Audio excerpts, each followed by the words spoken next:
మనం భారతదేశం 11వ స్థానం నుంచి 4వ స్థానానికి వస్తుందని ఉదాహరణకి ఏంటంటే, గతంలో మనం చూస్తే ఈ దేశంలో లిక్విడ్ అంటే సంపద అంత భారతదేశం సెక్టర్లపై భారతదేశ ప్రజలు భారత ప్రధానమంత్రి నరేంద్ర మోడీ ఉన్నాడన్న భరోసాతో ఈరోజు యువత కావచ్చు, మహిళలు కావచ్చు, పారిశ్రామికవేత్తలు కావచ్చు, పెద్దవాళ్ళు కావచ్చు, చిన్న కుటుంబాలు కావచ్చు.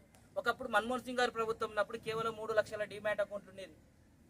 కేవలం 3 లక్షల డిమాట్ అకౌంట్. ఈరోజు భారత ప్రధానమంత్రి నరేంద్ర మోడీ గారు వచ్చిన 11 లక్షల కోట్ల డిమాట్ అకౌంట్ చేశారు. అంటే భారతదేశ ప్రజలు భారతదేశాన్ని ప్రేమిస్తూ భారతదేశంలో ఇన్వెస్ట్ చేస్తూ భారతదేశ షేర్లు కొంటున్నారంటే ఈరోజు ఎందుకంటే వ్యాపారంలో భారతదేశం అంత ఒకటోసారి 11వ స్థానం నుంచి 4వ స్థానానికి ఎందుకు వచ్చిందంటే ఈ దేశంలో ప్రజలు భారత ప్రధానమంత్రి నరేంద్ర మోడీ గారు ఉన్నారు, ఈ దేశానికి విశ్వగురువు ఒక నమ్మకం ప్రజల్లో కలిగింది కనుక ఈరోజు పెద్ద ఎత్తున పెట్టుబడులు పెట్టి చేస్తున్నారు. అంటే ఉదాహరణకు ఒక రిలయన్స్ కంపెనీకి మనం పెట్టుబడి పెట్టాలంటే మన దగ్గర అది పెద్ద కొన్ని లక్షల కోట్లతో ఉండొచ్చు.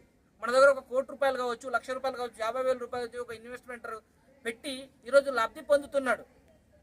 ఇలాంటి కార్యక్రమం ఏంటంటే ఆ వెనక ఏంటంటే గతంలో ఎక్స్పోర్ట్ భారతదేశం ఎక్స్పోర్ట్ రంగంలో కావచ్చు, డిఫెన్స్ సెక్టర్లో కావచ్చు, ఈరోజు రైతులకు అందించే యూరియా విషయాల్లో కావచ్చు, సెమీ కండక్టర్ కావచ్చు, వీటన్నిటిని భారత ప్రధానమంత్రి నరేంద్ర మోడీ గారు ఏ టైంలో ఏమి చేయాలనో ఒక పద్ధతి ప్రకారం చేస్తూ ఈరోజు భారతదేశంలోని యువకులకు మంచి అవకాశాలు కల్పిస్తున్నారు.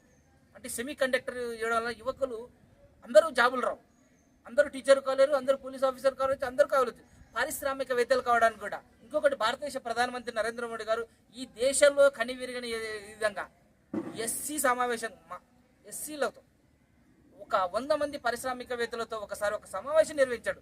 గతంలో కాంగ్రెస్ ప్రభుత్వం ఉండేది, కేవలం వాళ్ళని ఓటు బ్యాంకు వాడుకుంది తప్ప ఏనాడు కూడా వాళ్ళ యొక్క ప్రయోజనాల గురించి లేదు. ఆ యొక్క సమావేశం నరేంద్ర మోడీ గారితో సమావేశం ఏంటంటే సుమారుగా 1000 మంది పారిశ్రామికవేత్తలతో చిన్న మీకు ఏ విధమైన బెనిఫిట్స్ ఇవ్వాలి, ఇంకా మీరు ఏ విధంగా గ్రోత్కి వస్తారని చెప్పి ఆలోచించి అలాంటి అంటే ఈరోజు యువతకు కూడా అందరికి ఉద్యోగ అవకాశాలు, అందరికి సాఫ్ట్వేర్ రావచ్చు, అందరికి డాక్టర్లు రావాలంటే ఇబ్బందికరంగా ఉండొచ్చు. అందరు చేస్తే కాదు, రైతుకు బెనిఫిట్స్ ఫసల్ బీమా యోజన కావచ్చు ఒక అద్భుతమైన, అలాగే రైతులకు అందించే యూరియా కావచ్చు, అన్నీ అంటే రైతుల